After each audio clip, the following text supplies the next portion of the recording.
কেলেঙ্কারির নাম করে যদি পার্থ চ্যাটার্জির বাড়িতে রেড করে ইডি তাকে গ্রেপ্তার করে, তাহলে স্বাধীন ভারতবর্ষের সর্ববৃহৎ কেলেঙ্কারি নিট কেলেঙ্কারি, সেই নিট কেলেঙ্কারিতে প্রশ্নপত্র ফাঁস হওয়ার কারণে ইডি কেন ধর্মেন্দ্র প্রধানের বাড়িতে রেড করে তাকে অ্যারেস্ট করবে না?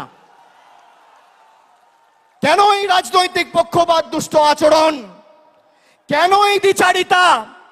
আমাদের শপথ নিতে হবে। এবার তো আমরা 29টা আসনে জিতেছি, আর 3টে আসন, একদিকে বালুরঘাট, একদিকে বিষ্ণুপুর, আর একদিকে পুরুলিয়া, 15-16 হাজারের ব্যবধানের নিচে আমরা 3টে আসন হেরেছি। আর রাজ্যসভায় আমাদের 13 জন সাংসদ আছে, তাহলে কত হলো? লোকসভায় 29 আর রাজ্যসভায় 13, 29 আর 13 42।